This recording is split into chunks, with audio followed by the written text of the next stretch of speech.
ஆக்குச்சு, என்னை ஒரு தெளிவான கலைஞன் ஆக்குச்சு. இதை நான் ஏன் சொல்ல வரேன்னா, இந்த சைலண்ட்டுக்கெல்லாம் இந்த ஒரு சைலண்ட் ஒரு பதிலாக இருக்குன்னு நான் நினைக்கிறேன். சமீர் முரளி சார், இன்றைய விழா நாயகர், அவரை பற்றி நான் ஒன்று சொல்லி ஆகணும். தாயே தயேசான் இந்த ஜென்மத்தில் எனக்கு கிடைச்சது மிகப்பெரிய ஒரு பாக்கியமாக நான் நினைக்கிறேன் சார். Thank you sir. எங்கெங்கேயோ தேன் இருக்கிற தேனீக்கள் எல்லாமே தேன் வீட்டில் வந்து ஒன்று சேரும். அது மாதிரி எங்கெங்கேயோ பிறந்து வளர்ந்த எங்கள் எல்லாரையும் கூட இந்த சினிமாங்கிற தேன் வீடு அவங்க சேர்த்துருக்கு. தேனி வளர்ப்புல ஒரு சுற்றம் இருக்கு. தேனி வளர்ப்புல ஒரு ராணியை வச்சுட்டோம்னா எல்லா ஐயக்கனும் அந்த ராணி கிட்ட வந்துடும். ராணியை எடுத்துட்டோம்னா எல்லா தேனீக்கும் பறந்து போயிடும். அந்த மாதிரி இந்த படத்துக்கு ராணி தேனியை வந்தவர் தயாரிப்பாளர் ராம் பிரகாஷ் சார். அவருக்கு பாரியில் இருக்காரு. அவருக்கு என்னுடைய நன்றியை நான் தெரிவிச்சுக்கிறேன். ஸோ பத்திரிகை நண்பர்கள், சைலண்ட்டை நீங்கள் தான் பேச வைக்கணும். ஸோ சீனு ராமசாமி சார், குரு பார்க்க கோடி நன்மை. உங்கள் பார்வை போட்டிருக்கு சார். நான் கண்டிப்பாக நல்லா வந்துடுவேன் சார். அண்ணன் காமாட்சி, சுரேஷ் காமாட்சி அண்ணா, படம் பார்த்துட்டு என்னை வாழ்த்துனீங்க. நான் வாழ்க்கையில் என்னை வாங்கின முதல் விருதுன்னு நினைக்கிறேன். நண்பர் கணேஷ் பிரதர், உங்களுக்கு எனக்கு நிறைய ஒற்றுமை இருக்குது. உங்கள் பேர் கணேஷ், என் பேர் கணேஷ். பட் இந்த படத்துக்கு முதல்ல வச்ச பேர் டாடா டாடி. சரி, நீங்கள் வந்து ரொம்ப பெரிய சந்தோஷம் பிரதர். இது எல்லாமே இயற்கை தான் நடக்குதுன்னு நினைக்கிறேன். ஏன்னா யார் இங்கே வரணுங்கிறது இயற்கையை தான் முடிவு பண்ணியிருக்கு. இங்கே வந்த எல்லாருக்குமே நான் என்னோட பேரண்ட்ஸை நினைக்கிறேன். ஏன்னா இந்த ஒரு இடத்துல என்னை பார்த்து சந்தோஷப்படுறதுக்கு என் பெற்றோர்கள் இல்லை, உயிரோட இல்லை. அதனால அந்த ஸ்தானத்தில் இங்கே வந்த எல்லாருடைய பாதம் தொட்டு நான் உங்களை பெற்றோராக நினைக்கிறேன். எனக்கு இதுக்கு மேலே சரியாக பேச வணக்கம், நன்றி.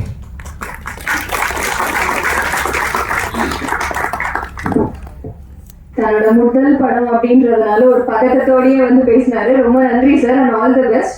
ஸோ அடுத்தபடியாக நம்மளோட சைலண்ட் திரைப்படத்தை, ஒரு சின்ன பட்ஜெட் வந்து படத்தை வந்து எப்பயுமே வந்து ஆதரிப்பார், ஒரு நியூ ஃபேஸாக இருக்கட்டும். ஸோ அது மாதிரி வந்து இன்னைக்கு நம்ம கூட வந்து சீனு ராமசாமி சார் வந்து இருக்காரு. ஸோ அவருக்கு ஹானர் பண்றதுக்காக சமயா முரளி சார் வந்து ஒரு சின்ன ஷால்வை வந்து போட்டிருக்கு சார்.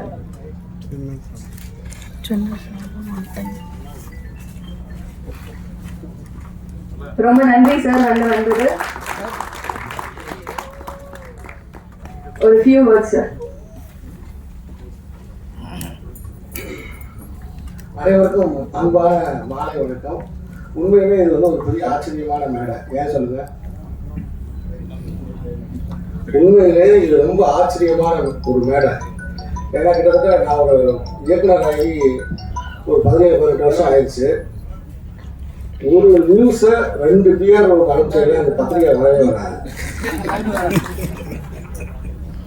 ஒரு நியூஸை ஒரு 2 தெரியாம வச்சுக்கோங்களேன், அவர் முன்னாடி போட்டாருன்னா இவர் போடவே மாட்டாரு. ஆனா இன்னைக்கு ஒட்டுமொத்த பத்திரிகையாளர் சங்கத்தின் சார்பா எல்லா பிஆர்ஓக்களும் மேல உட்கார்ந்து இருக்கிறது. உண்மையை சொல்றது, அவங்க டைரக்டர் யூனியன்ல கூட நான் பார்க்காத காட்சி.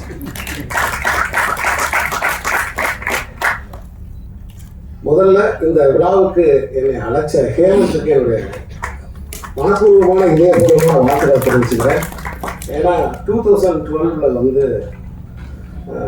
ஒரு மெலிந்த பையனா, கொஞ்சம் மெலிந்த பையனா விஜய்வுட்ஸ்ல இருந்து ஒரு தம்பி தொடர்ந்து என்னை ஃபாலோ பண்ணி ஒரு பேட்டி நான் அவரும் என்னை எடுத்தாங்க அவங்க. அப்போ நான் அவரமாக தான் இருந்தேன். இப்போ பார்க்கும்போது நான் அவரும் சமமாக இருக்கிற மாதிரி இருக்கேன். எனக்கு கொஞ்சம் ஜாஸ்தியாக இருக்காங்க.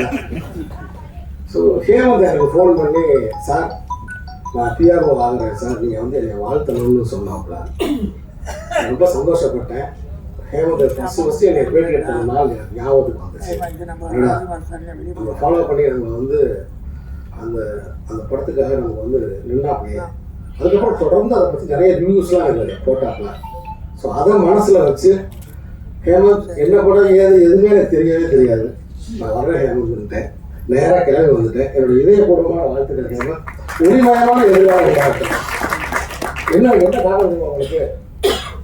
நீங்கள் பிஆர்ஓ ஆகிற இந்த நன்னாளில், அதாவது இந்த டைகர் டிராகன்லாம் பட்டன்லாம் கொடுப்போம் இல்லையா, அது மாதிரி நீல்முருகன் மேடையில் இருக்காப்புல தியாகுக்களுக்கு. அதே மாதிரி வந்து நம்ம டைமண்ட் பாபு சார் இருக்காரு. அப்படியே டைமண்ட் பாபு சார் பார்க்கும்போது எனக்கு ஃபிலிம் நியூஸ் ஆனது சார் ஞாபகத்துக்கு வருது. அப்படியே கொஞ்சம் கொஞ்சமாக அவங்க அப்பாவை மாறிக்கிட்டு இருக்காப்புல. பார்த்தீங்கன்னா தெரியும் எனக்கு அவர் பார்க்கும்போது டக்குனு அப்பா ஞாபகம் எனக்கு வந்துச்சு. அதே மாதிரி மேடையில் பத்திரிகையாளர் சங்கத்தில் இருந்து மேடையில் வந்து இதயபூர்வமாக வந்து உங்களை வாழ்த்தி மாலை போட்ட நம்ம சகோதரர்கள்.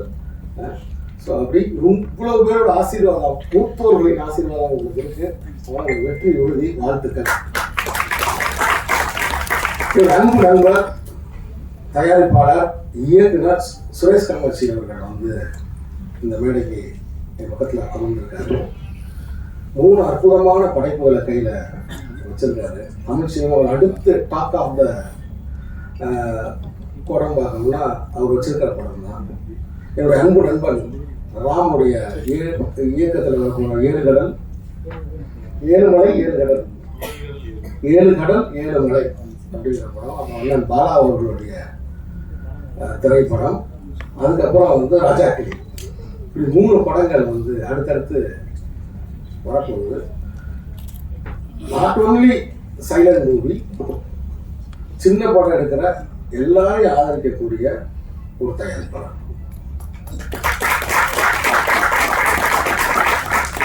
என்னுடைய மாமனிதனாக இருக்கட்டும், இந்த கோடி பொண்ணை செல்லதுறையாக இருக்கட்டும், அவங்களுடைய எல்லா லெவல்லையும் வந்து எனக்கு சப்போர்ட் பண்ணுறேன்.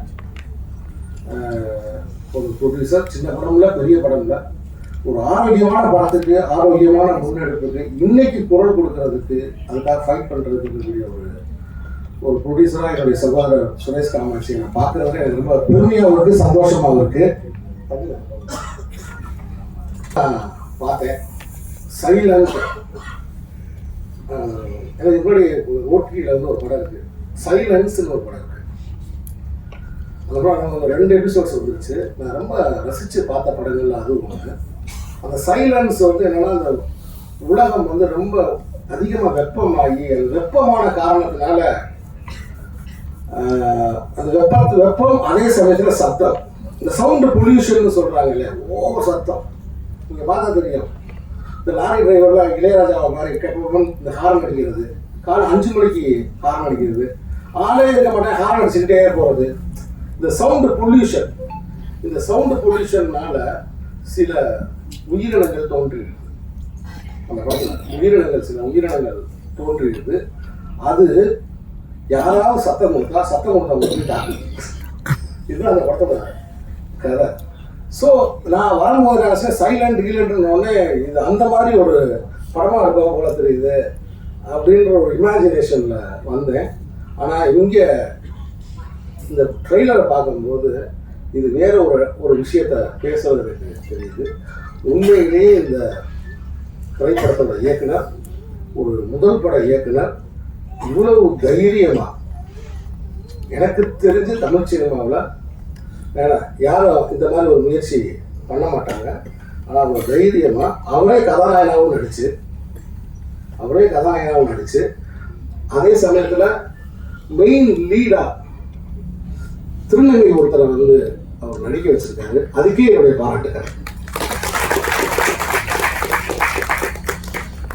ஏன்னா சக உயிர் அவங்க. இது சொல்ல போனா அவங்களுக்கு சந்ததிகளே கிடையாது. இதுதான் கடைசி சந்ததி, அடுத்த சந்ததியே கிடையாது. அவங்க யாருக்காகவுமே செல்வத்தை சேர்க்க வேண்டிய தேவையே இல்லை. அவங்க தனிச்சொத்து மனப்பான்மையே இல்லாத ஆட்கள்னா என்னை பொறுத்தவரைக்கும் திருநங்கைகள் தான். ஸோ இந்த நாளைய சமூகத்துக்கு சேர்க்கணுன்ற எண்ணமே கிடையாது. அவங்களுக்கு வேண்டியதெல்லாம் இன்னைக்கு அன்பு தான். தொடர்ந்து என்னுடைய படங்களில், தர்மதுரையாகட்டும், தொடர்ந்து என்னுடைய படங்களில் திருநங்கைகள் சம்பந்தமான ஒரு சிறு பதிவை நான் வச்சுக்கிட்டே இருப்பேன். இந்த கோழிப்பண்ணை செல்லதுறையில கூட கதைக்கு சம்பந்தம் இல்லாட்டினாலும் சரி, ஒரு இடத்துல ஒரு டிரான்ஸ்ஜெண்டர் ஒரு சாங் ஒன்று, குத்து சாங் ஒன்று வைப்போம் அப்படின்னு வரும்போது சரி, ஒரு ஆரோக்கியமான குத்து சாங்காக வைப்போமே அப்படின்னு டிரான்ஸ்ஜெண்டர்ஸ் அவங்க வாழ்க்கை பிரச்சனையை பற்றி வர்ற மாதிரி ஒரு பாட்டு கூட நான் வச்சிருப்பேன். அந்த மாதிரி இந்த படத்துலேயும் ஒரு பாட்டு தன்னோட வலிகளை வேதனை ரொம்ப மாடனா, நான் வச்சது ஆண்டிப்பட்டி பாட்டு, இவங்க வந்து ரொம்ப மாடனா அழகா வந்து இதை ப்ரெசென்ட் பண்ணியிருக்காங்க. இந்த படத்தோட ஒளிப்பதிவாளருக்கு என்னுடைய பாராட்டுகள். ரொம்ப சிறப்பாக பண்ணியிருக்காரு. அந்த ட்ரெய்லரை பார்க்கும்போது, அந்த டீச்சரை பார்க்கும்போது எனக்கு அதுதான் தெரிஞ்சிச்சு. ஸோ இந்த படக்குழுவுக்கு என்னுடைய பாராட்டுகளை நான் தெரிவிச்சுக்கிறேன். அப்புறம் தொடர்ந்து என்கிட்ட வரும்போதே என்கிட்ட 2 முறை கேட்டாங்க, என்ன நல்லா இருக்கீங்க சார், அண்ணே நீங்கள் அன்றைக்கி பேசுனது ரொம்ப சிறப்பாக இருந்துச்சுங்க, நல்லா இருந்துச்சு, இன்னைக்கு இந்த மேட்டரை பேசுங்க அப்படின்னாங்க. தம்பி சைலண்ட் தலைப்பு, இயக்குனர் சொன்ன மாதிரி இங்கே அது பெரிய சத்தம் ஆகிடும், என்ன மேட்ரு அப்படின்னு கேட்டேன். ஒரு பக்தி மேட்ரை சொன்னாப்புல. நான் சொன்னேன், தம்பி அதை நான் பேச முடியாது, நான் ராமரை பற்றி பேசி நான் வனவாசம் போக முடியாது, அது நான் செய்ய முடியாது, அது வேணாப்பா, அது நான் எனக்கு தயவுசெய்து அதெல்லாம் பேச முடியாது, அது மாதிரி எனக்கு ட்ரெயின் பண்ணாத, நான் கான்ட்ரவர்சியாக எப்பயுமே நான் மேடைகளை நான் பேசுறது இல்லை தம்பி அப்படின்னு நான் சொன்னேன். இல்லைண்ணா நீங்கள் இப்போ அதுதான் ட்ரெண்டாக இருக்குது, இல்லைப்பா நான் எல்லா மதங்களில் இருக்கக்கூடிய நல்ல விஷயங்களை எடுத்துக்கிறேன். என்னுடைய படங்களில் சமூக நல்லிணக்கம் இருக்கும். நான் எந்த கடவுளையோ எதையோ நான் நிந்தனை பண்ணுறவன் நான் கிடையாது. ஸோ இப்போ இந்த படத்தை பார்க்கும்போது ஒரு சிவனா இவர் பெர்ஃபார்ம் பண்ணியிருப்பாங்க. கணேஷ் சிவனா ஒரு பெர்ஃபார்ம் பண்ணி அவங்க ஆடி இருப்பாங்க. நான் கூட சொல்லுவேன், ஒரு மனுஷன் ஆரோக்கியமாக இருக்கணும்னா என்ன செய்யணும், ஒரு மனுஷன் ஆரோக்கியமாக இருக்கணும்னா என்ன செய்யணும். வீட்டில் இருக்க பிள்ளைகளுக்கு நான் சொல்லுவேன், முருகன் மாதிரி நிற்கணும், முருகன் மாதிரி நிற்கணும், விஷ்ணு மாதிரி கையை வச்சு படுத்து பார்க்கணும், ஐயப்பன் மாதிரி குத்த வச்சு உட்காரணும். உட்கார முடியுமா? உட்கார முடியுமா? ஐயப்பன் மாதிரி குத்த வச்சு உட்காரணும். ஏன்னா அவங்க அந்த நிலை அப்படிங்கிறது அவங்க அந்த மலையில் இருக்கிற தெய்வம்னால, மலையில் இருக்கிற தெய்வம்னால மரம் நிறைய ஏறாங்க, நிறைய ஏறும்போது குத்த வச்சு உட்காருங்க, அந்த காலெல்லாம் ஸ்ட்ரெச் ஆகும். அதனால அவங்க தெய்வத்தை அவங்க குத்த வச்சு பார்க்கணும். அப்படி குத்த வச்சு உட்காரணும். சிவன் மாதிரி ஒரு காலை தூக்கி வச்சு ஆடணும். விநாயகர் மாதிரி சம்மணம் போட்டு உட்காரணும். இந்த 4 நிலைகளை கண்டினியூஸா நீ செஞ்சேன்னா நீ ஆரோக்கியமா இருப்ப. இதை சொல்றதுக்கு தான் இந்த தெய்வம் இவங்க படைச்சிருக்காங்க. ஸோ அதனால இந்த எல்லா மதங்களையும் நான் அந்த எல்லா மதங்களை கூடிய நல்ல கருத்துக்களை நான் எடுத்துக்கிறேன். நல்ல கருத்துக்களை எடுத்துக்கிறேன். என்னுடைய படங்கள்ல எல்லாரும் ஒற்றுமையா இருக்கணுன்ற சமூக நல்லிணக்கத்தை வலியுறுத்தக்கூடியது. அதனால தயவு செய்து இந்த சிக்கல்ல மட்டும் என்னை மாட்டி விடாதப்பா, நான் பேச மாட்டேன் அப்படின்னு. இல்லைண்ணே அந்த விமர்சனத்தை பத்தி பேசுவீங்க, அதான் முடிஞ்சு போச்சேப்பா, அதை பத்தி மறுபடியும் என்னப்பா பேசணும் அப்படின்னு. இல்லை தயவு செய்து அதை பத்தி இன்னும் 2 வார்த்தை சொல்லணும். இங்க பாரு, நான் சின்ன வயசா இருக்கும்போது இருந்து விமர்சனத்தை பார்த்துட்டு தியேட்டருக்கு போகவே மாட்டேன். சினிமாவுக்குள்ள வரணும்னு முடிவு பண்ணும்போது நான் சொல்றது 90s, அந்த 94, 93 அந்த டைத்துல தியேட்டருக்கு நான் போகும்போது யார் சொல்ற விமர்சனத்தையும் நான் கேட்க மாட்டேன். யார் சொல்ற விமர்சனத்தையும் கேட்க மாட்டேன். அதே மாதிரி எங்களை பத்திரிகைகள் அப்பா விகடன், குமுதம், கல்கி, கல்கண்டு, அமுத சுரபி, இப்படி யுனெஸ்கோ கூறியர் வரைக்கும் எல்லா பத்திரிகையும் நான் படிச்சுக்கவே நூலகத்துக்கு போய் சாமி, இப்படி எல்லா பத்திரிகையும், எல்லா பத்திரிகையில் இருக்கிற விமர்சனமும் நான் படிப்பேன். ஆனா அப்ப அந்த விமர்சனமா 1 நாள் 2 நாள்ல வரும். ஆனா எந்த விமர்சனத்தையும் நான் படிச்சுட்டு தியேட்டருக்கு போக மாட்டேன். ஆனா தியேட்டர்ல போய் படம் பார்த்துட்டு எல்லா விமர்சனத்தையும் படிப்பேன். எல்லா விமர்சனத்தையும் படிப்பேன். அப்ப என்ன, இந்த படத்தை பற்றி நம்ம நினைக்கிறது சரியா, இந்த படத்துல என்னென்ன குறைகள் இருக்கு, நம்ம என்ன நினைச்சோம், அது எல்லாமே சரியா அப்படின்னு நான் பார்ப்பேன்.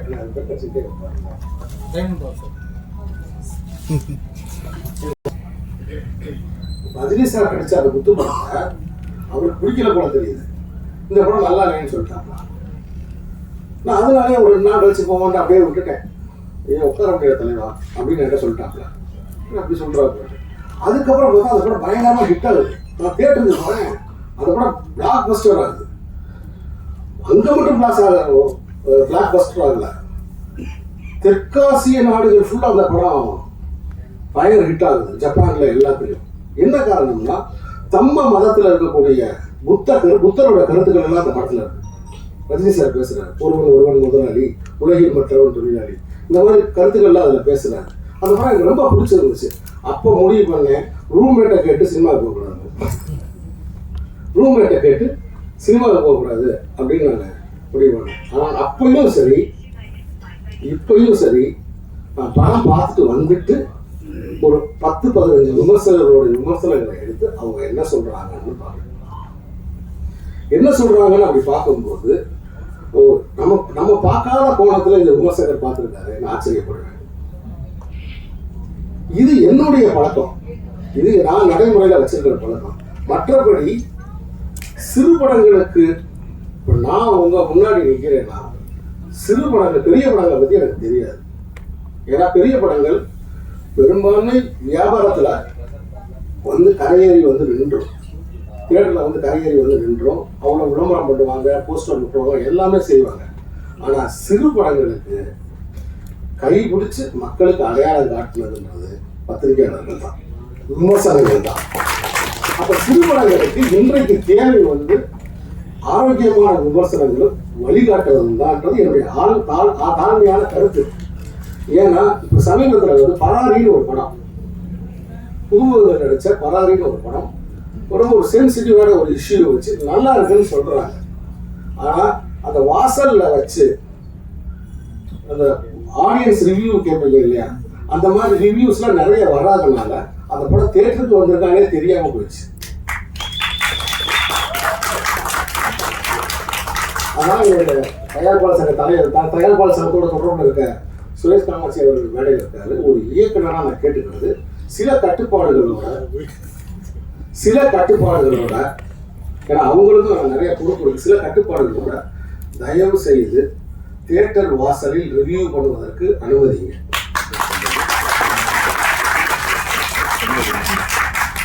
பெரிய படங்களுக்கு அனுமதிங்க, சிறிய படங்களுக்கு அனுமதிங்க. தியேட்டர் வாசல் ரசிகர்கிட்ட கேட்கறதுக்கு நீங்க மக்களுடைய கருத்தை அவங்க வாங்கி போட போறாங்க. ஏன்னா அப்படி மக்களுடைய கருத்தை வாங்கி போடுறதுக்கு தயவுசெய்து, ஏன்னா அப்படி இல்லைன்னா சிறு படங்கள் மக்களின் கவனத்துக்கு வராமையே போயிடும். அந்த படத்துல என்ன நல்லது இருக்கு என்ன இருக்குன்றத கொஞ்சம் உரத்து, எப்படி உங்களுடைய திறமையை போடுறவங்களாம் சின்ன படம் தான், இந்த கோழிமலை செல்வதுறையெல்லாம் சின்ன படம் தான். இந்த படங்கள்லாம் நீங்க எப்படி குரல் கொடுத்தீங்க, நீங்க குரல் கொடுத்தனால தான் அந்த படம் இன்னைக்கு 25 லட்சம் பேர் பார்த்துருக்காங்க ஓட்டிட்டீங்க. அவ்வளோ மக்களுக்கு போய் அது ரீச் ஆகிருக்கு. இப்போ ஏன் கூட கேட்டாங்க, நீங்க அடுத்து என்ன பண்ண போறீங்க அப்படின்னு. அடுத்து நான் ப்ரொமோஷன் பண்ண போறேன். என்னங்க அடுத்து ப்ரொமோஷன் பண்ண போறீங்க ஏங்க, உங்களுக்கு விவரம் தெரியலன்னா பேசாம இருங்கன்ட்டு. பல பேர் வந்து இணையதளங்கள்ல நிறைய நெகட்டிவ் கமெண்ட்ஸ், அவங்களோட தான் அறிவாளியான சின்ன சில கருத்துக்களை சொல்றாங்க. அது கிடையாது உண்மை. ஒரு ஜன்னல்ல ஒரு புறா நிற்குது, அந்த புறாவை எத்தனை பேர் பார்க்க போறாங்க, எத்தனை பேர் பார்த்தா எவ்வளவு ரூபாய் வரப்போகுதுன்றதான் பாயிண்ட். அப்புறம் ஊரே கூட்டி அந்த புறாவை பார்க்க வைக்கிறது தானே அந்த புறாவை வளர்க்குறவங்களோட வேலை. அதுதான் அந்த படைப்புக்கு நான் செய்கிற தர்மம். அதைத்தான் இப்ப நான் செஞ்சுக்கிட்டு இருக்கேன். ஒரு வியூ பார்த்தா இவ்வளவு ரூபான்னு சொல்லிட்டாங்க, அதான் சொல்ல ஒரு வியூ பார்த்தா இவ்வளவு ரூபான்னு சொல்லிட்டாங்க. அப்போ 1 கோடி பேர் பார்த்தா 7 கோடி தமிழர்கள் இருக்காங்க. அப்ப சீனிவாசராமசாமி தர்மதுரை எடுத்திருக்கான், மாமனிதன் எடுத்திருக்கான், தொடர்ந்து நல்ல படத்துக்காக அறம் சார்ந்த படத்துக்காக நின்றுருக்கான். அவன் என்னடா சொல்லியிருக்கான் அப்படின்னு சொல்லி 1 கோடி தமிழர்கள் அந்த அமேசான் ஓடிடி ஓபன் பண்ணி பார்க்க மாட்டாங்களா? அப்ப என்னுடைய வேலை என்னன்னா, இந்த படம் இங்க இருக்குன்ற அவங்களுடைய கவனத்துக்கு கொண்டு போறது தான். அப்படி கொண்டு போனாலே போதும். ஷேரிட்ன்ற பேசிஸ்ல நம்ம கொடுத்துருக்கோம். அதனாலதான் தொடர்ந்து நான் வந்து எல்லாத்தையும் போட்டுக்கிட்டே இருக்கேன். இந்த படத்தை பாருங்க பாருங்க பாருங்கன்னு சொல்லி போட்டுக்கிட்டே இருக்கேன். ஒருத்தர் முகநூல்ல கீழே கமெண்ட் போட்டிருக்காரு, நான் ஒரு அமௌண்ட் போட்டிருந்தேன். அப்ப இன்னைக்கு ராத்திரி உங்களுக்கு அந்த ரூபாய் உங்களுக்கு வந்துடும் போட்டிருக்கேன். அப்ப ஓபன் பண்ணி பார்ப்பாருன்னு அர்த்தம், ஓபன் பண்ணி பார்ப்பாருன்னு அர்த்தம். அதனால சைலண்ட் மூவிஸ் உலகம் எங்கும் நீங்க பேசப்படுவீங்க. ஏன்னா இந்த மாதிரி கண்டென்ட்களுக்கு தான் நீங்க பெரிய வரவேற்பு. உலகம் எங்கும் நீங்க பேசப்படுவீங்க அப்படின்னு நான் ரொம்ப ஆழமா நம்புறேன், வாழ்த்துறேன். இந்த புதிய படம், இந்த புதிய கலைஞர்கள், ஏன்னா நான் எப்பயுமே யாரையும் குறைச்சி மதிப்பிட மாட்டேன். திண்டுக்கல் அலெக்ஸ் எனக்கு ஒரு நண்பர் இருக்கார். அவர் ஒரு நாள் என்னை வந்து அவங்களுக்கு வந்து என்னை பணம் கொடுக்கணும் வான்னு சொல்லி கூப்பிட்டார் ஒரு ஆளுக்கு. சரி நான் வரேன், சின்ன பையன் கூட வந்தேன். வந்தால் அவங்க ஒரு ஜீப் ஒன்று வச்சுருப்பாங்க பையன். அந்த ஜீப்பில் தான் எனக்கு கூப்பிட்டு வந்தாங்க. Location manager, Dindigul location manager. Batlagundu bus ஸ்டாண்டில் 2 பேர் இருந்தாங்க. ஒருத்தர் ஒல்லியாக இருந்தார், ஒருத்தர் வந்து கொஞ்சம் அவரோட கொஞ்சம் பரவாயில்லன்ற மாதிரி இருந்துச்சு, கண்ணாடி போட்டிருந்தாங்க. 2 பேரும் பார்த்தீங்கன்னா இவர் தான் டைரக்டர், இவர் ஹீரோ, இவருக்கு நான் பணம் கொடுக்குறேன். அவங்க அப்பா ஃபோன் பண்ணி பணம் கொடுக்க சொன்னார். அதான் ரூபாய் கொடுத்துருந்தாங்க. யாருக்கு ஹீரோ அப்படி என்ன? நான் அப்போ கொஞ்சம் ஃபாரின் ஃபிலிம்ஸ்லாம் நான் கொஞ்சம் பார்ப்பேன். வெளிநாட்டு படம் மாதிரி எடுப்பாங்க படம் தெரியுது அப்படின்னு ரொம்ப ஆச்சரியமாக பார்த்தேன். நான் அன்றைக்கி ஆச்சரியமாக பார்த்தா வந்து தனுஷ் பக்கத்தில் இன்னொரு செல்வராங்க. அன்றைக்கி பக்கத்தில் இன்னொரு செல்வராங்க. இது தனுஷ் அவங்கள்ட்டே நேரில் பார்க்க போய் நான் சொன்னேன். ஸோ அப்போ திண்டுக்கல் அலெக்ஸை வந்து கஸ்தூராஜா சார் பசங்க அப்படின்னு சொல்லி பணம் கொடுத்தேன். கொடுத்துட்டு அவங்க வாங்கிட்டு ஒரு கார் எடுத்துட்டு மேலே அப்படி போயிட்டாங்க. ஸோ ஆனால் இன்னைக்கு ஒரு நடிப்பு அரசனா அவர் சாதிச்ச சாதனைகள் எவ்வளோ அது மாதிரி தான். முதல்ல முளைக்கும் போது யாரையுமே இந்த உலகத்தில் இருக்கிறது யாரையுமே நான் குறைவா நினைச்சதில்லை. இந்த ஒரு டைரக்ஷன் பண்ணி ஒரு திருநங்கையாக நடிச்சு இந்த படத்தில் நீங்கள் வந்து ஒரு திரைக்கதை வசனம் இன்னொருத்தருக்கு வந்து வாங்கி ஒரு பாடல்களை நீங்கள் பயன்படுத்தி ஒரு திரும்ப நீங்கள் கொண்டு வந்திருக்கீங்க அப்படின்னா அதுவே மிகப்பெரிய சாதனை. உங்களுக்கு ஒளிபரப்பான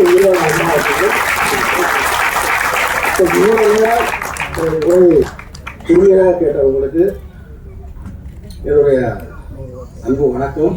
தயவு செய்து 2 வரியை மட்டும் கட் பண்ணி போட்டு கதையை முடித்து மிக தாழ்மையுடன் கேட்டுக்கொள்கிறேன். அதாவது ஒன்றும் இல்லைங்க, என் படத்தை பற்றி இதை கமெண்ட் போடுறேங்க. எனக்கு இப்போலாம் பயங்கரமான அனுபவம்லாம் உண்டாது. போட்ட கீழே வந்து ஒருத்தேன் ஒரு கெட்ட வார்த்தையில் இதெல்லாம் ஒரு படமா அப்படின்னு கேட்டு டக்குன்னு கமெண்ட் போட்டாங்க. போட்ட 2வது நிமிஷம் போட்டாங்க. போட்ட உடனே அதை எடுத்து பார்த்தேங்க. இந்த பையனை நம்ம எங்கேயோ பார்த்துருக்கோம், இவனை எங்கேயோ நம்ம பார்த்துருக்கோம், எங்கேயோ கேள்விப்பட்டிருக்கோம். ஏன்னா அவனை விட்டு பார்க்குறேன். எனக்கு ஞாபகம் வச்சு கொரியர் ஆஃபீஸ், ஒரு கொரியர் ஆஃபீஸில் இந்த ஒரு பையனை நம்ம பார்த்தோமா ஞாபகம். வடமொழி நேரம் வந்து டிரைவரில் பைக் எடுத்துக்கிட்டு நேரம் வந்துட்டேன். 11 மணி ஞாயிற்றுக்கிழமை வந்தால் அன்னைக்கு கொரியர் ஆஃபீஸை அவங்க திறந்து நான் வேலை செஞ்சுக்கிட்டு இருக்கேன். இந்த பையன் உட்காந்துருந்தான்.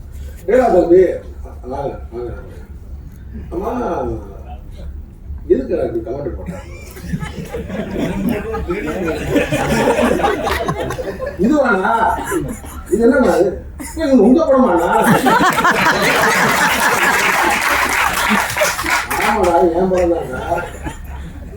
ஏன் இந்த கமெண்ட்டை போட்ட நீ ஓகேன்னு போட்டிருக்கீங்க, இதெல்லாம் ஒரு படமான போட்டிருக்கீங்க, ஏன் இந்த இதை போட்டுறான்னு நான் கேட்டேன். சாரிடா, அந்த படம் இன்னும் பார்க்கல. சரிடா, பார்க்கல, ரைட்டு.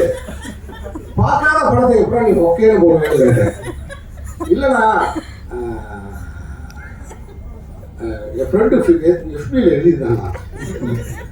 யாரும் அவன் ஃப்ரெண்டுன்னு பேசிக்கிட்டு என் ஃப்ரெண்டு வந்துட்டான். ஏன்னா அன்றைக்கி 12 மணி வரைக்கும் தான் கடையை நோக்கி கூட்டு போது என் ஃப்ரெண்டு வந்துட்டான். அவளை பிடிச்சிட்டேன். ஏய், அவன் என்ன சொல்கிறான், நான் இன்னும் படம் பார்க்கலண்ணா, நான் வந்து இன்னொருத்தனோட வந்து அந்த ஸ்டேட்டஸ் எல்லாம் ஷேர் பண்ணியிருந்தேன், அதை இவன் பார்த்துருக்கேன், அதனால தான் நான் போட்டேன். சாரி, நான் அதை டெலிட் பண்ணிடுறேன். நீ டெலிட் பண்ணோட தேவையில்லை, நான் பிளாக் பண்ணிட்டேன். சரியா, தயவுசெய்து இப்போ படத்தை பார்த்துட்டு அதை பற்றி கருத்து போடுங்கடா, இல்லைன்னா உங்களோட கொரியருக்கே நான் வரமாட்டேன் அப்படின்னேன். சரியா, சரி, இதாவது பரவாயில்ல. நான் இன்னொரு பயங்கரமான அனுபவம் கவிதைகள் அப்பப்போ போட்டுக்கிட்டே இருக்கேன். எஃபியில் போட்ட உடனே நைஸ், வெரி குட் அப்படின்னு உடனே போட்டுக்கிட்டே இருப்பேன். சரி, பார்த்தே விட்டேன். அப்புறம் ஒரு நாள் வந்து இந்த சங்கீதம் சாப்பிட்றதுக்காக உட்காந்துருக்கும் போது ஒருத்தர் வந்தாங்க. வந்து good morning sir. Good morning sir, நான் வந்து உங்களை எஃபியில் ஃபாலோ பண்ணுறேன் சார் அப்படிங்களா? ஆமாம் சார், இதை பாருங்கள் சார் அப்படின்னு காமிச்சா இவர் தான் இந்த நைஸ் கவிதை. ஆனால் அவர் ஃபேஸை பார்த்தா நார்த் இந்தியனாக இருக்காங்க. மகாராஷ்டிராவில் வந்து இங்கே சூப்பர் ஸ்டார் அவங்க வந்திருக்காங்க. சொல்ல புரியுதா உங்களுக்கு? அங்கேருந்து வந்து ரஜினி சார் இன்ஸ்பிரேஷனாக எடுத்துக்கிட்டு அங்கேருந்து இங்கே வந்திருக்காங்க. ஏன்னா என் கதையை காமிச்சு நைஸ் ஓகேன்னு நான் கேட்டேன், வா இந்த கவிதை நீ படிச்சியான்னு கேட்டேன். இது தமிழ் படிக்க தெரியுமான்னு கேட்டேன். இல்லை சார், எனக்கு படிக்க தெரியாது சார். அப்புறம் ஏன் நைஸ் நைஸ்ன்னு போடுறான்னு கேட்டேன். இல்லை சார், உங்களை சப்போர்ட் பண்ணலாம்னு நினைச்சேன் சார். என்ன எதுக்கு என் கவிதையே பிடிக்காம என்ன எதுக்கு எனக்கு சப்போர்ட் பண்ணுறீங்க? இல்லை சார், நீங்கள் தான் விஜய் சேதுபதினு சொன்னாங்க. இதெல்லாம் உங்கள்கிட்ட காமிச்சு ஒரு ஆஃபீஸில் பார்த்து ஒரு சான்ஸ் கேட்கலான்னு நினச்சேன். சரி, எந்த ஊர்? பூனே சார். இனிமேல் என் ஆஃபீஸுக்கு வா, ஆடிஷன் நடக்கமாக வந்துப்பாரு. ஆனால் வந்து நைஸுன்னு மட்டும் என் கவிதைக்கு போனாரு அப்படின்னு சொல்றேன். இப்படி இணையத்தில் வந்து இந்த மாதிரி சமாச்சாரங்கள்லாம் நடந்துகிட்டு இருக்கு. ஸோ மகிழ்ச்சி. சைலண்ட் குழுவினர்களுடைய வாழ்த்துக்கள். இந்த படத்தை மக்கள் மன்றத்துக்கு கொண்டு செல்லுங்கள். பத்திரிகை நண்பர்களே, மீண்டும் சந்திப்போம். வணக்கம்.